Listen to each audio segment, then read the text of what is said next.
పర్యావరణంలో చెట్లది కీలక పాత్ర. మానవజాతి మనుగడకు చెట్లే ఆధారం. చెట్ల నుంచి వచ్చే ఆక్సిజన్ను తీసుకోవడం ద్వారా ఈ భూమి ఉన్న ప్రాణులన్నీ బతుకుతున్నాయి. గాలిలో ఉన్న కార్బన్ డయాక్సైడ్ను పీల్చుకొని ఆక్సిజన్ను బయటకు వదలడం ద్వారా మనకు చెట్లు మేలు చేస్తున్నాయి. అయితే దీనికి విరుద్ధంగా మన చుట్టూ ఓ చెట్టు అయితే పెరుగుతోంది. ఆక్సిజన్ని పీల్చుకుంటూ మానవాళికి చెడు చేస్తోంది. అదే కోనోకార్పస్ చెట్టు. దీన్నే డెవిల్ ట్రీ అని కూడా అంటారు. ఇక తెలుగు రాష్ట్రాల్లో అయితే ఏడాకుల చెట్టు అని కూడా పిలుస్తారు.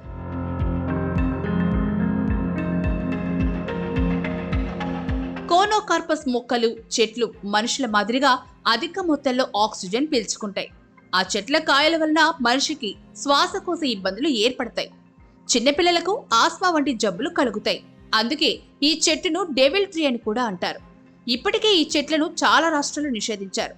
ఈ మొక్కల పెంపకాన్ని ఆపాలని, ఉన్న చెట్లను తొలగించాలని AP deputy CM Pawan Kalyan అధికారులను ఇప్పటికే ఆదేశించారు. కాకినాడ, తిరుపతి పరిసర ప్రాంతాల్లో ఈ మొక్కల పెంపకం అధికంగా ఉంది. ఇప్పటికే కాకినాడలో కోనోకార్పస్ చెట్లను తొలగిస్తున్నారు.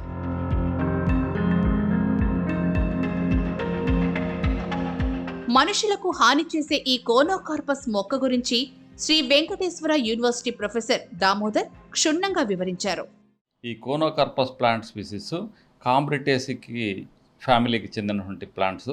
ఇందులో 2 రకాలు ఉన్నాయి. Conocarpus erectus and Conocarpus lancifolius. ఈ 2 కూడా ఎరెక్టస్ అనే ప్లాంట్ మాత్రం స్ట్రెయిట్గా పైకి ఎన్ని మీటర్లన్నా ఎదుగుతుంది. కోనోకార్పస్ ల్యాన్సియోలియసస్ అనేటువంటి ప్లాంట్ అడ్డంగా పెరుగుతుంది మల్టిపుల్ షూట్స్తో. ఇది సంవత్సరానికి 2 సార్లు ఫ్లవరింగ్ వస్తుంది. ఈ 2 సార్లు అక్టోబర్, సెప్టెంబర్ నెలల్లో ఫ్లవరింగ్ వచ్చి ఎక్కువ పోలాన్స్ని రిలీజ్ చేస్తుందని మనకు రీసెర్చ్ ఆర్టికల్స్ చెప్తున్నాయి. తర్వాత బెర్ముడా, అమెరికా, బ్రెజిల్ ఆ ప్రాంతంలో వాడుకునేటువంటి మొక్క అక్కడ నేటివ్గా ఉండేవి. ఇది ఎగ్జోటిక్ ప్లాంట్గా మనకు ఇండియాకి మైగ్రేట్ అయింది.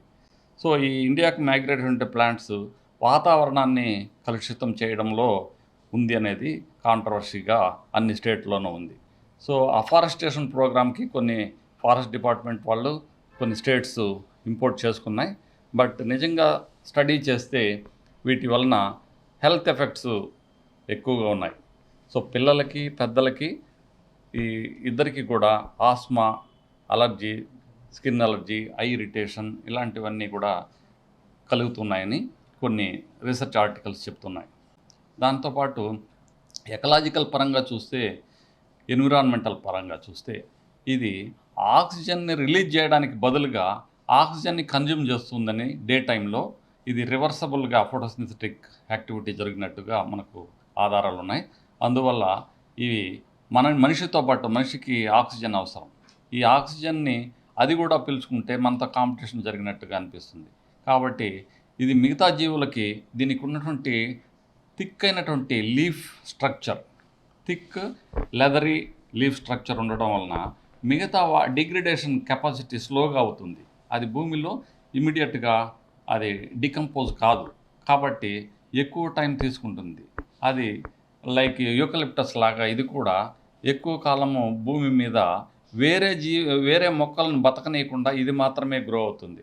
సో అందుకోసం ఇలాంటి మొక్కలు జనావాసాలకు మధ్యలో, సిటీ మధ్యలో ఇవి ఉండడం వలన ప్రజలకి, పర్యావరణానికి హాని జరుగుతుంది.